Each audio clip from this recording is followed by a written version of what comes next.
On a tous déjà ressenti ça. Ce sentiment d'être un peu perdu, d'être coincé dans une sorte de tristesse qui ne veut pas s'en aller.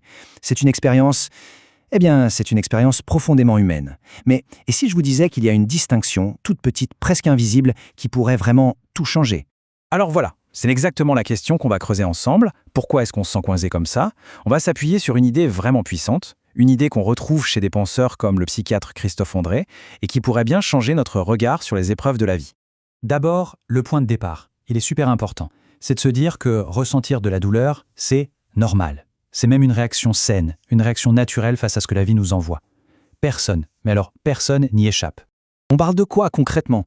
Eh bien, ça peut être la perte de quelqu'un qu'on aime, une rupture amoureuse qui nous déchire, un échec au travail.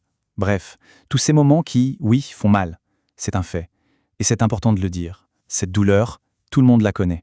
La reconnaître, c'est déjà le premier pas. En fait, il faut imaginer la douleur un peu comme une alarme incendie. Elle sonne pour nous dire « Attention, il y a un problème, il y a une blessure, c'est un signal. » Mais ce n'est pas une destination, ce n'est pas un endroit où l'on est supposé poser ses valises et rester. Et c'est vraiment là que tout se joue. On arrive au cœur de l'idée, la différence fondamentale entre la douleur et ce qu'on appelle la souffrance. Attention, ce n'est pas du tout la même chose. Et comprendre ça, c'est comme trouver une clé qui peut vraiment aider à aller mieux. Regardez bien cette distinction, elle est super éclairante.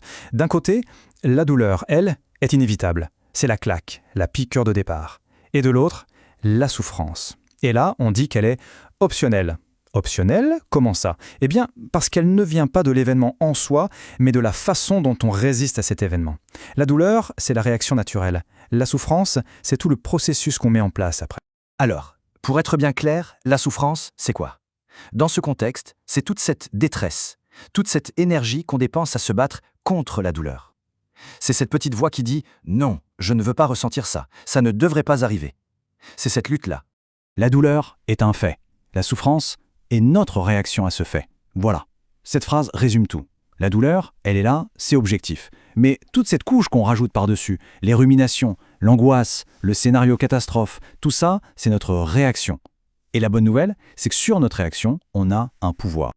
Ok, maintenant, voyons comment on tombe dans ce piège. Parce que oui, c'est un vrai piège. Le paradoxe, il est là. C'est en luttant de toutes nos forces contre la douleur qu'on finit par la rendre plus forte. On la transforme en souffrance, une souffrance qui dure. C'est un véritable cercle vicieux. Ça se passe comme ça. D'abord, il y a la douleur. L'événement arrive. Immédiatement, notre premier réflexe, c'est quoi? C'est de vouloir que ça s'arrête. Tout de suite. Alors on se met à lutter contre, on essaye de l'ignorer, de la repousser. Et en faisant ça, sans s'en rendre compte, on est en train de la nourrir, on crée la souffrance. Et ça, c'est un point super important. Cette espèce de pression qu'on se met, ou que la société nous met pour aller mieux vite, pour tourner la page, c'est souvent ça le pire. Ça ne fait que renforcer la lutte. Ça nous bloque dans la souffrance. La guérison, ça prend du temps. C'est un processus. Bon alors, comment on sort de là? C'est la question à 1 million. La solution, ce n'est pas une baguette magique pour faire disparaître la douleur, ça n'existe pas. Non, la vraie solution, c'est de changer complètement notre relation avec cette douleur. Imaginez une seconde. La question est toute simple, mais elle est vertigineuse. Et si on arrêtait de se battre? Juste pour voir. Si on déposait les armes, qu'on arrêtait de gaspiller toute cette énergie à lutter contre quelque chose qui, de toute façon, est déjà là.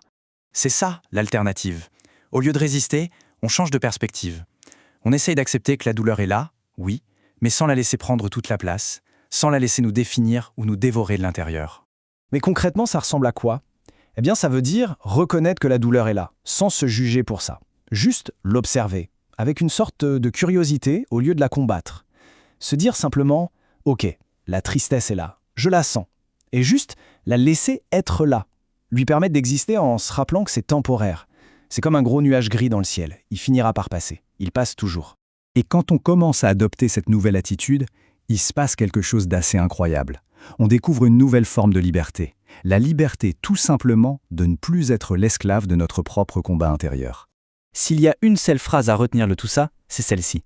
La vraie guérison, ce n'est pas quand la douleur disparaît, c'est quand on arrête de se battre contre elle. C'est quand on met fin à cette guerre intérieure qui nous épuise et qui nous empêche d'avancer. Alors pour finir, une petite question. Une question juste pour soi. Et si aujourd'hui, là, maintenant, on choisissait une seule douleur, une seule chose difficile, et qu'au lieu de vouloir la chasser, on décidait juste d'arrêter de se battre contre elle. Juste pour voir. Quel espace est-ce que ça pourrait créer à l'intérieur?